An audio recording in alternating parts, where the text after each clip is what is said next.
Hello everyone, welcome back to my channel. आज हम income tax पढ़ेंगे और बिल्कुल बेसिक से पढ़ेंगे। ठीक है। इनकम टैक्स दो वर्ड से बना हुआ है, इनकम और टैक्स। तो पहले दोनों वर्ड्स को समझेंगे कि दोनों वर्ड्स होते क्या हैं। ठीक है। इनकम टैक्स में इनकम का मतलब क्या होता है? इनकम मतलब कोई भी इंडिविजुअल जब कोई कमाई करता है, चाहे वो प्रॉफिट हो, उसको उसने कोई बिजनेस किया, उसको प्रॉफिट हुआ, वो किसी के यहाँ जॉब करता है, गवर्नमेंट जॉब करता है, प्राइवेट जॉब करता है, उसको जो सैलरी मिल रही है वो उसकी इनकम हुई। वो उसने लॉटरी जीती, वो उसकी इनकम हुई। उसने कार्ड गेम खेला, वो उसकी इनकम हुई। ठीक है। उससे कोई कैपिटल गेन हुआ, वो उसकी इनकम हुई। तो एक पर्सन किसी भी तरीके से कोई भी कमाई करता है, वो उसकी इनकम होती है। टीवी पे देखो, लोग जाते हैं केबीसी खेलने के लिए कि में कौन बनेगा करोड़पति। कौन बनेगा करोड़पति में आदमी जितना भी अमाउंट जीतता है, वो उसकी इनकम है, वो उसको उसको उस पर भी टैक्स पे करना पड़ेगा। ठीक है। तो किसी भी तरीके से कोई भी इंडिविजुअल या कोई भी और भी कैटेगरीज होती हैं, वो हम आगे पढ़ेंगे कभी। लेकिन आज हम सिर्फ इनकम समझ रहे हैं। ठीक है। किसी भी तरीके से किसी को भी कहीं भी कैसी भी कोई कमाई होती है, वो उसकी इनकम है। ठीक है। तो टैक्स क्या होता है? Tax means money that you have to pay to the government so that the government can provide us some services। हम जितनी भी कमाई करते हैं, उसमें उसका थोड़ा सा पोर्शन हम गवर्नमेंट को एज टैक्स पे करते हैं। गवर्नमेंट क्या करती है, उस टैक्स को कलेक्ट करती है और बदले में हमें सर्विसेज देती है। जैसे रोड बन रही हैं, बिल्डिंग्स बन रही हैं, ब्रिजेस बन रहे हैं, हाईवे बन रहे हैं, इंफ्रास्ट्रक्चर डेवलप हो रहा है। ये सब कैसे हो रहा है? ये सब हम जो गवर्नमेंट को टैक्स पे कर रहे हैं, उसी से हो रहा है। ठीक है। तो कोई भी इनकम जो एक आदमी कमाता है, उससे जब वो इनकम अपनी इनकम का एक पोर्शन गवर्नमेंट को देता है, उस पोर्शन को टैक्स बोलते हैं। अपनी कमाई का एक छोटा सा हिस्सा गवर्नमेंट को देना इनकम टैक्स कहलाता है। ठीक है, एकदम सिंपल। अब टैक्स कितने तरह के होते हैं? टैक्स दो तरह के होते हैं, डायरेक्ट टैक्स और इनडायरेक्ट टैक्स। ठीक है। There are two type of taxes, direct tax और इनडायरेक्ट टैक्स। डायरेक्ट टैक्स क्या होता है? डायरेक्ट टैक्स जो होता है वो डायरेक्ट होता है, वर्ड्स वर्ड्स में ही मेंशन है। जिसके ऊपर वो टैक्स लायबल है, वही उस टैक्स को पे करेगा। मैंने इनकम कमाई, तो अपना इनकम टैक्स मैं ही पे करूंगी। किसी ने प्रॉपर्टी खरीदी, तो उसका इनकम टैक्स वो आदमी ही पे करेगा जिसने वो प्रॉपर्टी खरीदी। तो डायरेक्ट टैक्स जो होता है वो डायरेक्टली उसी इंसान पे पड़ता है जिस इंसान ने, जो उसका इंटाइटल हो टैक्स पे करने का। जिसकी इनकम, उसी को टैक्स पे करना है। जिसने प्रॉपर्टी खरीदी, उसी को टैक्स पे करना है, प्रॉपर्टी टैक्स। ठीक है। ये डायरेक्ट टैक्स होता है। इनडायरेक्ट टैक्स क्या होता है? वो इनडायरेक्टली एक पर्सन पे पड़ता है। उसका जो बर्डन होता है, इनडायरेक्ट टैक्स का बर्डन शिफ्ट होता रहता है बाय द टैक्स पेयर। यानी जिसको टैक्स पे करना है, वो अपना टैक्स का बर्डन दूसरे पर्सन पे शिफ्ट कर देता है। इसका एक सिंपल सा एग्जांपल बताती हूँ। आप लोग रेस्टोरेंट में खाना खाने जाओ, और वहां पे जब आपको बिल मिले, तो आप देखना बिल में छोटा सा नीचे जीएसटी मेंशन होता है। जीएसटी क्या है? इनडायरेक्ट टैक्स है। वो जीएसटी आपको आपको नहीं फिल करना होता है। आप तो जाते हो रेस्टोरेंट में खाना खा के आ जाते हो और जीएसटी पे कराते हो, जो आपके बिल में ही इंक्लूड होता है। वो जीएसटी पे कौन करता है? वो जीएसटी पे करता है रेस्टोरेंट ओनर। लेकिन वो जितने भी उसके रेस्टोरेंट में कस्टमर्स आते हैं, उनसे उन्हीं के बिल में जीएसटी अमाउंट ले लेता है और उसे गवर्नमेंट को पे कर देता है। ठीक है। देखो इसमें, indirect tax is a tax where burden shifts by the taxpayer to another person. Indirect tax has the effect to rising the price of the product they are imposed on। देखो इस लाइन का क्या मतलब है? इस line का मतलब ये है कि मानो तुमने खाना खाया, तुम्हारे खाने का जो बिल था वो 1500 आया। ठीक है। उसने उसमें जीएसटी भी पे कर जीएसटी भी ऐड कर दिया। जीएसटी मान लो तुम्हारी 200 रुपये लगी, तो तुम्हें इन टोटल कितना पे करना है? तुम्हें 1700 रुपये पे करना है। ठीक है, तो उसने क्या किया, उसने प्राइस ऑफ द प्रोडक्ट बढ़ा दिया। इनडायरेक्ट टैक्स जीएसटी जैसे ही ऐड हुआ तुम्हारे खाने के बिल में, उसने तुम्हारा बिल बढ़ा दिया।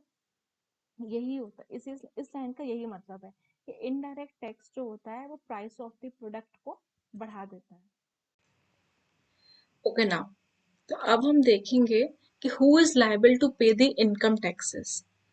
ठीक है, गवर्नमेंट कहती है every person whose taxable income for the previous financial year exceeds the minimum taxable limit set by the government is liable to pay income tax during the current financial year on the income of the previous financial year at the rates applicable। ठीक है, इसमें दो चीजों को समझो। Previous year में जो कमाई होगी, एक इंडिविजुअल जो प्रीवियस ईयर में अर्निंग करेगा, उसका टैक्स वो करंट ईयर में पे करेगा। इसको नेक्स्ट स्लाइड में समझेंगे। और उसकी कमाई अगर मिनिमम टैक्सेबल लिमिट से आगे हो जाती है, जो गवर्नमेंट ने सेट की है उससे एक्सीड करती है, तभी उसको टैक्स पे करना पड़ेगा। इसको इस तरीके से देखो। देखो ये फाइनेंशियल ईयर 2021 का दिया हुआ है। किसी की भी कमाई अगर उस साल फाइनेंशियल उसके प्रीवियस ईयर में 2.5 लाख तक हुई है, तो किसको, किसी भी कैटेगरी के आदमी को यहाँ पर टैक्स नहीं पे करना पड़ेगा। सॉरी, ये देखो जनरल कैटेगरी। जनरल कैटेगरी मतलब कि आप 60 ईयर्स से नीचे के हो, आपकी एज जो है वो 60 ईयर्स से नीचे की है। सीनियर सिटीजन्स में 60 टू 80 ईयर्स के बीच के लोग आते हैं, और वेरी सीनियर सिटीजन्स में 80 प्लस आते हैं। तो ये जो गवर्नमेंट ने ये टैक्सेबल लिमिट है, अगर आपकी अर्निंग, आपकी इनकम इस लिमिट से ज्यादा है, तो ये वो रेट्स हैं जो एप्लीकेबल हैं। अगर आप 2.5 लाख तक कमाते हो तो आपको कोई टैक्स नहीं देना। जनरल कैटेगरी अगर 2.5 लाख से 3 लाख के बीच में कमाता है, तो उसको 5% के हिसाब से टैक्स देना पड़ेगा। ठीक है, ये रेट्स हैं। सीनियर सिटीजन्स अगर 3 लाख से 5 लाख तक के बीच में कमाते हैं, तो उसको 5% के हिसाब से देना पड़ेगा। ठीक है, वेरी सीनियर सिटीजन्स की अर्निंग अगर 5 लाख से 10 लाख के बीच में है, तो उन्हें अपनी अर्निंग का, अपनी इनकम का 20 लाख रुपए देना पड़ेगा। तो यही है ये मिनिमम टैक्सेबल लिमिट्स और रेट एप्लीकेबल। अब प्रीवियस ईयर और फाइनेंशियल ईयर क्या होता है, ये मैं बताती हूँ। ये तो पता होगा आपको कि 1 जनवरी से 31 दिसंबर तक हम लोगों का कैलेंडर ईयर होता है। पर जब हम अकाउंटेंसी या इनकम टैक्स की बात करते हैं, तो उसमें हम अपना कैलेंडर ईयर फॉलो नहीं करते, वहां हम फॉलो करते हैं फाइनेंशियल ईयर। हमारे फाइनेंशियल ईयर की डेट क्या है, 1 अप्रैल टू 31 मार्च। ये हमारे फाइनेंशियल ईयर की डेट है। इस चार्ट में अगर देखें तो देखो ये 1 जनवरी से लेकर और ये यहाँ 31 दिसंबर तक, ये हमारा कैलेंडर ईयर है। ठीक है, फिर 31 दिसंबर, ये 1 जनवरी से लेकर 31 दिसंबर, ये हमारा कैलेंडर ईयर है। और ये 1 अप्रैल से लेकर 31 मार्च तक, ये है हमारा फाइनेंशियल ईयर। 1 अप्रैल से लेकर 31 मार्च तक, ये है हमारा फाइनेंशियल ईयर। तो इनकम टैक्स हमारा कैसे लगता है, देखो आप लोगों को पता होगा, अगर नहीं पता है तो मैं बता देती हूँ कि फैब के महीने में हम लोगों का बजट आता है। गवर्नमेंट बजट देती है फैब के महीने में। ठीक है, फैब के महीने में हमारी फाइनेंस मिनिस्ट्री जब बजट प्रेजेंट करती है, तो वो हमें ये बता देती है कि 1 अप्रैल से लेके, जैसे मान लो 2020 चल रहा है, मान लो, ठीक है, कि वो फरवरी 2020 में ही बता देगी कि 1 अप्रैल से लेके 1 अप्रैल 2020 से लेके 31 मार्च 2021 तक, इस फाइनेंशियल ईयर में आप लोग जितना भी कमाओगे, उसका टैक्स आपको इस असेसमेंट ईयर में करना पड़ेगा, यानी 1 अप्रैल से लेके 31 मार्च 2022 तक। ठीक है, जिस साल हमने अर्निंग की, इसे हम बोलते हैं प्रीवियस ईयर, ठीक है। और जिस साल हम टैक्स पे करेंगे, जिस साल हम टैक्स पे करेंगे, इसको हम बोलते हैं असेसमेंट ईयर या फिर करंट ईयर। सॉरी, ये वाई होगा, ठीक है। यानी हमें किस रेट पे टैक्स पे करना है, ये गवर्नमेंट हमें पहले ही बता देती है कि इतनी आपकी अर्निंग पे इस रेट पे आपको टैक्स पे करना पड़ेगा, वो अर्निंग जो आप इस पीरियड में करोगे, 1 अप्रैल से लेके 31 मार्च तक, ठीक है। आई होप ये क्लियर हुआ होगा। तो अब इसको दोबारा से पढ़ते तो आप लोग को बिल्कुल समझ में आ जाएगा। एवरी पर्सन, वो पर्सन जो अपने प्रीवियस ईयर में अपनी मिनिमम लिमिट को एक्सीड करेगा, उसे अपने करंट ईयर में उन रेट्स के अकॉर्डिंग टैक्स पे करना पड़ेगा, ठीक है। हाँ, मैंने लिखा भी हुआ है, जिस साल हम इनकम कमाते हैं उसे प्रीवियस ईयर कहते हैं, और जिस साल हम टैक्स पे करते हैं उसे हम असेसमेंट ईयर कहते हैं, ठीक। अब आगे चलते हैं। Now what are the characteristics of income tax. जैसा कि मैं पहले भी बता चुकी हूँ, इनकम टैक्स डायरेक्ट टैक्स है, जिस पे उसका बर्डन होगा वही उसको पे करेगा। इसके मैंने 2 एग्जाम्पल भी दिए थे, इनकम टैक्स और प्रॉपर्टी टैक्स। जिसकी प्रॉपर्टी होगी वही प्रॉपर्टी टैक्स पे करेगा, जिसकी इनकम होगी वही इनकम टैक्स पे करेगा। सेकंड पॉइंट है सेंट्रल टैक्स।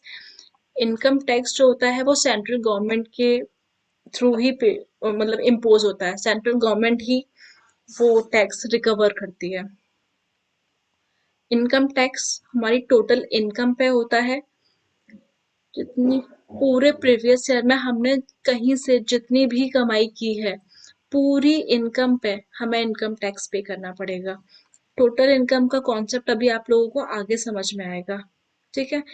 इनकम टैक्स में, इनकम टैक्स जब हम पे करते हैं तो हमें हेल्थ एंड एजुकेशन सेस भी पे करना पड़ता है, जिसका रेट अभी 4% है। जब आप लोग आगे पढ़ेंगे तो आप लोग को और आगे समझ में आएगा, ठीक है। फिर इसको, ये किस कौन सी एडमिनिस्ट्रेशन के अंडर आता है, ये जो टैक्स होता है, this tax is imposed and recovered by the income tax department which comes under the control of central board of direct taxes, ठीक है। सीबीडीटी के अंदर आता है ये। Okay, so there are some other points of income tax as well. Income tax में exemption limit होती है, वो हम लोगों ने अभी डिस्कस की थी, है ना, कि जिसकी भी इनकम उस लिमिट को एक्सीड करेगी वही टैक्स पे करेगा, ठीक है। इसके भी अलग अलग क्राइटेरिया थे, सीनियर सिटीजन के लिए अलग था, है ना, सीनियर सिटीजन के लिए अलग था, सुपर सीनियर के लिए अलग था, इंडिविजुअल के लिए अलग था, एचयूएफ के लिए अलग था, ठीक है। फिर सेकंड पॉइंट ये इसमें कि income tax is a progressive tax. इसको इस तरह से समझिए, जैसे जैसे हमारी इनकम बढ़ेगी वैसे ही वैसे हमारा टैक्स भी बढ़ेगा, इसीलिए इसको प्रोग्रेसिव टैक्स भी बोला जाता है, कि जैसे जैसे इनकम बढ़ेगी वैसे वैसे टैक्स बढ़ेगा। हर किसी को हर सेम, हर इनकम पे सेम टैक्स नहीं देना, जिसकी इनकम कम है वो कम टैक्स देगा, जिसकी इनकम ज्यादा है वो ज्यादा टैक्स देगा। फिर सरचार्ज और एडिशनल चार्ज भी होता है। सरचार्ज का मतलब होता है टैक्स ऑन टैक्स, ठीक है।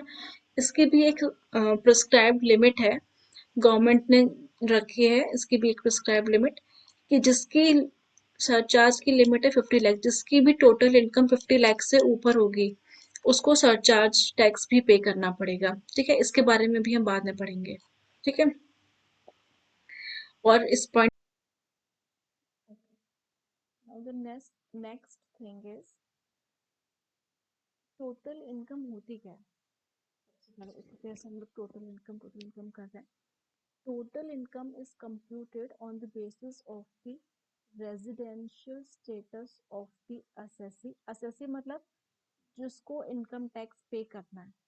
The income is classified into following 5 heads. ये जो 5 हेड्स हैं, ये मान लीजिए ये है आप लोग का 70% syllabus of the income tax, ठीक है, यही पढ़ना है। 70% सिलेबस है ये। रेजिडेंशियल किसी का भी टोटल इनकम कंप्यूट करने के लिए सबसे पहले उसका रेजिडेंशियल स्टेटस चेक करते हैं कि वो जो पर्सन है वो इंडिया का है भी कि नहीं। अगर वो बिजनेस है, बिजनेस कर रहा है, तो वो बिजनेस इंडिया से रन होता है कि नहीं, उसकी कमाई इंडिया में आती है कि नहीं। सबसे पहले रेजिडेंशियल स्टेटस चेक किया जाता है। उसके बाद उस एसएससी की इनकम्स इन पांचों हेड के अंडर चेक की जाती हैं और फिर निकलती है टोटल इनकम। इन पांचों हेड की इनकम्स को ऐड करके टोटल इनकम निकलती है। तो ये 5 हेड्स क्या हैं? Income from salary, income from house property, profit and gain of business और प्रोफेशन, कैपिटल गेन, और जो इन चारों कैटेगरीज में नहीं आता वो आता है इनकम फ्रॉम अदर सोर्स। अगर इन चारों के अलावा किसी और सोर्स से उसकी इनकम हो रही है तो वो आ जाएगा इनकम फ्रॉम अदर सोर्स। इन चारों को जब ऐड करते हैं तो वो टोटल इनकम कहलाई जाती है। और किसी भी पर्सन की एक से ज्यादा हेड में इनकम हो सकती है। कोई है जो जॉब करता है, उसे सैलरी मिलती है, पर उसके घर भी है जो उसने किराए पे उठा रखे हैं, तो उसको उससे हाउस प्रॉपर्टी का टैक्स भी पे करना पड़ेगा। ठीक है, ये सब भी उसका मतलब हाउस प्रॉपर्टी का टैक्स नहीं, मतलब हाउस प्रॉपर्टी से जो इनकम उसको मिल रही है उसको भी उसको उसकी टोटल इनकम में ऐड करेंगे और उसको टैक्स पे करना पड़ेगा। इन पांचों हेड से मिला के जो टोटल इनकम पड़ती है उस पर हमें टैक्स पे करना पड़ता है। यही हमें पढ़ना है इनकम टैक्स में। ठीक है, इसके आगे और भी चीजें होती हैं, जैसे डिडक्शंस मिलते हैं, वो अभी इसके बाद आप लोग को ग्रॉस का भी कॉन्सेप्ट समझ में आएगा कि ग्रॉस इनकम क्या होती है, फिर नेट इनकम क्या होती है। वो जब धीरे धीरे आगे बढ़ते रहेंगे तो धीरे धीरे वो भी समझ में आएगा। आई होप इतना आप लोगों को समझ में आया होगा। थैंक यू मेरे इस वीडियो को देखने के लिए। प्लीज़ मेरा चैनल सब्सक्राइब करिए, और अगर आप लोग को वीडियो पसंद आया हो, समझ में आया हो, तो अपने फ्रेंड्स के साथ भी ज़रूर शेयर करिएगा। Thank you.